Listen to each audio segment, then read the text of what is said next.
မြေကြီးမှာဖြစ်နေတဲ့ခေါင်းဆောင်မှုပိုင်းဆိုင်ရာတွေမှာကျမ်းစာထဲမှာခေါင်းဆောင်မှုပိုင်းဆိုင်ရာဝိညာဉ်ရေးရာမှာဖြစ်ဖြစ်နိုင်ငံမှာဖြစ်ဖြစ်အသင်းတော်မှာဖြစ်ဖြစ်ခေါင်းဆောင်ပိုင်းဆိုင်ရာတွေအပြောင်းလဲဖြစ်တိုင်းမှာ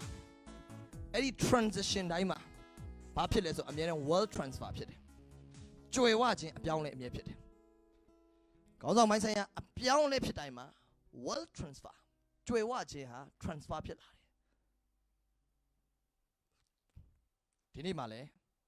ကျွန်တော်ဖျားသခင်ကကျွန်တော်တက်တာထဲမှာ wealth transfer လာလိမ့်မယ်ကြွယ်ဝမှုအရွှေ့ပြောင်းရောက်လာမယ်နိုင်ငံတကာမှာနေကြတဲ့ညီကိုမောင်တို့မလေးရှားမှာနေကြတဲ့ညီကိုမောင်တို့ဟာ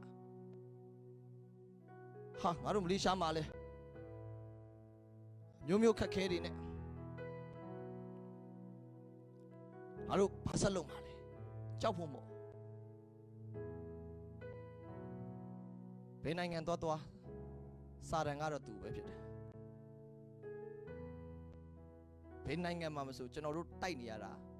ဝိညာဉ်လောကနဲ့ပဲတိုက်နေရတာကျွန်တော်နားလည်ရမယ့်အရာဒီလို transfer ဖြစ်သွားတိုင်းမှာဒီလိုမျိုး transition တိုင်းမှာဘာဖြစ်လဲဆိုကျမ်းစာထဲမှာ world transfer ဖြစ်တယ်ကြွယ်ဝခြင်းတွေကပြောင်းရွှေ့သွားတယ်မောရှိပေါ်လာတယ်ဘာဖြစ်တော့လဲ Israel တွေစချမ်းသာလာတယ်မောရှိကရောက်